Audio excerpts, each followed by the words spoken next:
Halo Blikers, selamat datang di Obetflix.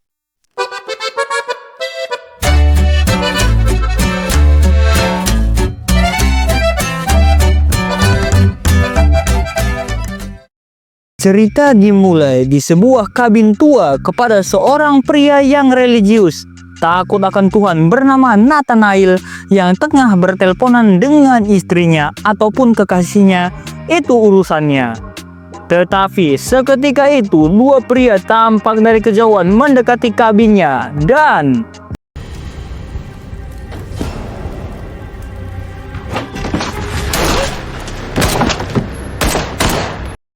setelah kedua pria itu dilumpuhkan, Nathanael kabur menggunakan mobil dari kedua pria tersebut. Dan inilah alur cerita film High Ground 2025. Di sebuah kota perbatasan tampak tenang, Sheriff Jack Wilcott menjalani tugas rutinnya. Kota ini bukanlah tempat yang besar, tetapi cukup penting sebagai titik penghubung antara hukum dan kekacauan.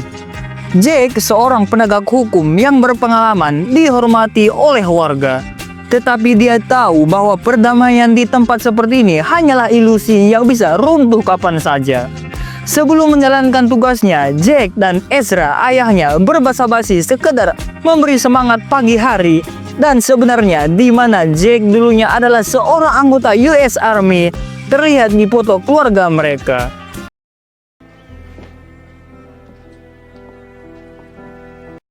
Jack terpaksa beralih profesi menjadi sheriff di kampung mereka karena tuntutan orang tuanya.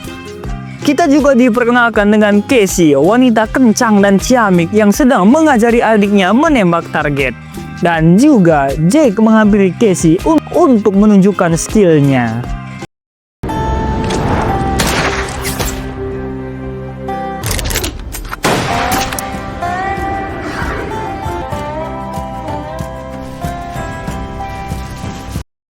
Setibanya Jack di kantornya, ada dua sahabat karirnya yaitu Sharon dan Billy. Billy tadi pagi baru saja menangkap tawanan yang dimana itu adalah Nathanael sendiri. I'm going over 100 on 67. Vehicle is registered to a Kimberly. Billy menangkapnya dikarenakan tidak memiliki tanda pengenal dan tidak ada SIM, serta mobil yang dipakai adalah milik orang lain. Yeah, he thought it was a cute idea to try running from me, huh? Tak lama sebuah panggilan masuk kepada Sharon yang dimana si penelpon memberitahu kalau ada mobil SUV tanpa pemilik terparkir di bekas tambang lama. Dikarenakan Billy akan pulang, dia mengambil job tersebut sekalian nantinya langsung pulang ke rumahnya. Jordan's Prince. By the O'Corey? Who called it in? Unknown caller, no ID. Tapi Nathanael memperingatkannya kalau lebih baik dia pulang saja menghampiri Angela, istrinya yang sedang hamil tua, daripada membuang nyawanya dengan sia-sia. Fuck off, asshole. God only helps those who help themselves. Saat di perjalanan, Billy berteleponan ria bersama Angela, istrinya yang akan melahirkan dalam waktu yang dekat. Tetapi sialnya jaringan internet mereka terputus. Billy? Hello? Sesampainya Billy di lokasi, dia hanya mendapati kesepian bagai hati yang ditinggal nikah oleh kekasih. Masuk! Tetapi sampai ketika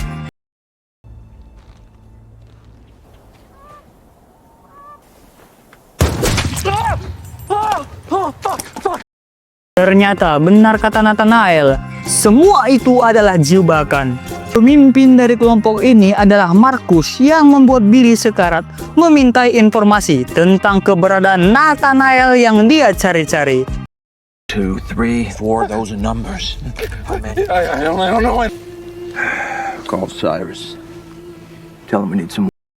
Setelah Marcus puas, dia meninggalkan Billy tergeletak di sana.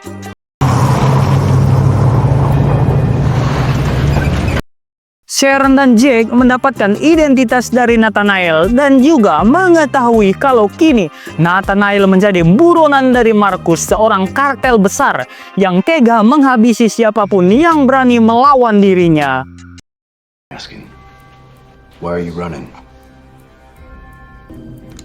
He's not responding. Try so.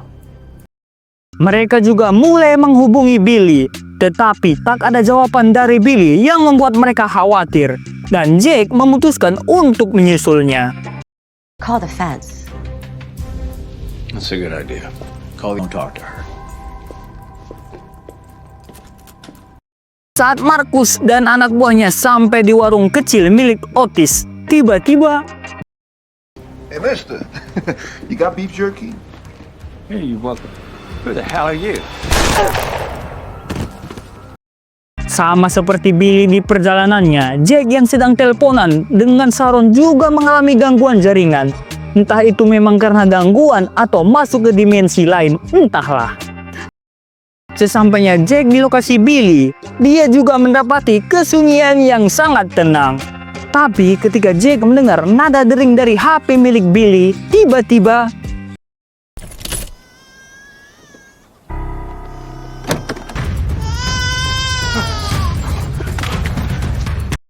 dia mendapati Billy dalam keadaan yang sekarat. Dan di detik-detik akhir hidupnya, Billy berpesan untuk kalau nantinya Jake harus menjaga anak istrinya, dan Billy pun tutup usia.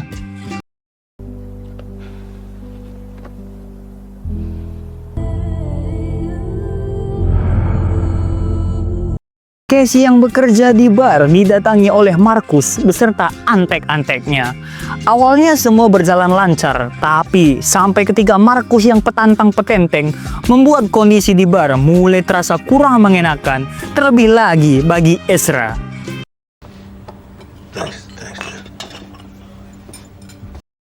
Jake berusaha untuk menelpon Sharon, tapi tetap tidak ada jaringan yang bisa membantu.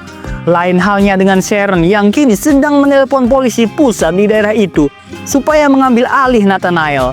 Tapi sangat disayangkan polisi tersebut telah berkhianat kepada negaranya dengan menjual informasi kepada Marcus. Aduh, jadi teringat polisi di suatu negara. Ezra yang berniat pulang, perhatiannya teralihkan dengan mobil SUV yang digunakan oleh antek-antek Marcus. Tapi karena tidak ingin dicurigai, Ezra pergi meninggalkan mereka.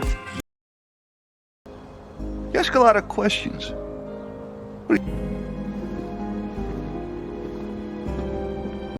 Sharon dan Jake akhirnya dapat berkomunikasi dengan lancar, tapi sangat disayangkan berita yang disampaikan oleh Jake membuat Sharon kena mental dan saat itu juga berniat untuk menghabisi Nathanael. You kill me, Untungnya Ezra datang menenangkannya dan menunggu informasi selanjutnya dari Jake.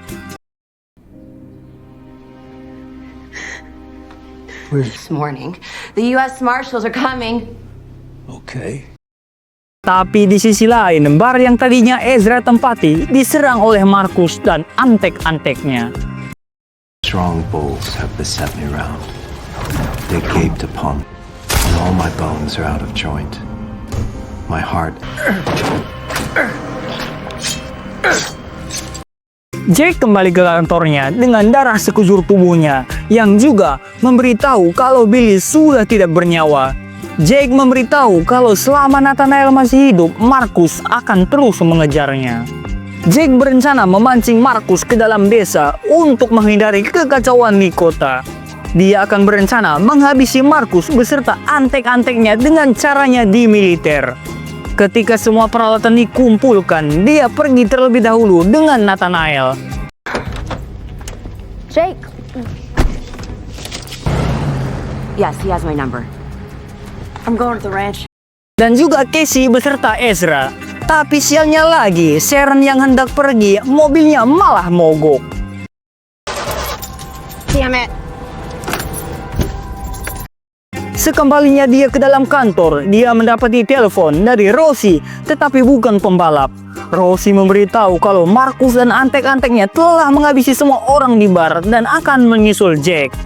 Tapi tiba-tiba ternyata Marcus terlebih dahulu menghabisi Sharon dan ya, begitu sudah.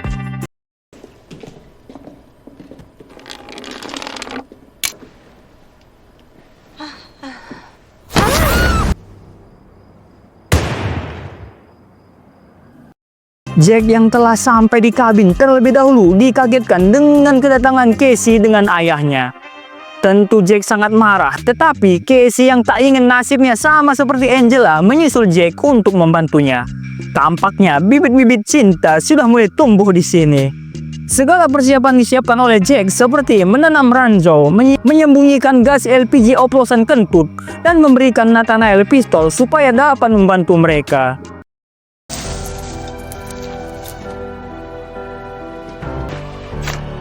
He leadeth me in the paths of righteousness. Thou preparest a table before me in the presence of mine enemies. Bob, give him a gun.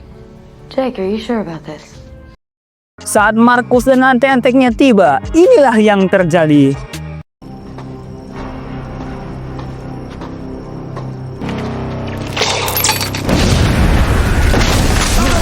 Walaupun Jack kalah jumlah, tapi mereka tidak kalah skill yang membuat kubu Markus banyak yang tewas.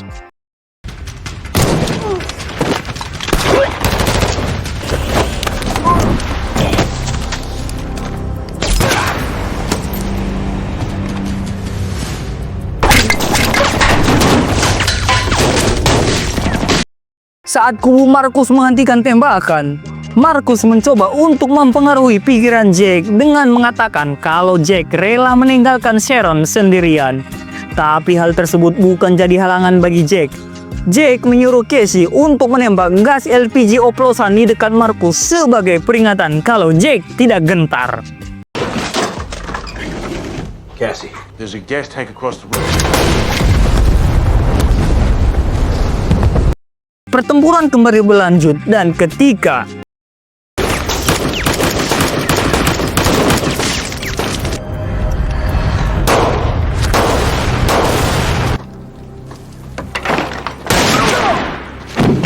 Stabbing me in the back! Did you not assume?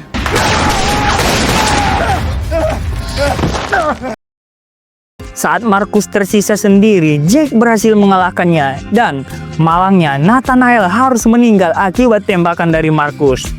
Dan juga pahlawan kesiangan juga datang menghampiri Jack dan yang lainnya. Dan film pun tamat. It's all right in there. So let's move all these trucks out of here. So, itu dia Flickers, alur cerita dari film High Ground 2025. Terkadang keinginan orang tua yang bersifat memaksa membuat kita tersiksa. Tapi mungkin saja itu akan menjadi awal langkah yang baik bagi kehidupan dan lingkungan sekitar kita. Yap, itu saja cerita untuk kali ini. Jika ada tanggapan, saran, dan silahkan tinggalkan di kolom komentar. Dan terima kasih, bye-bye Flickers.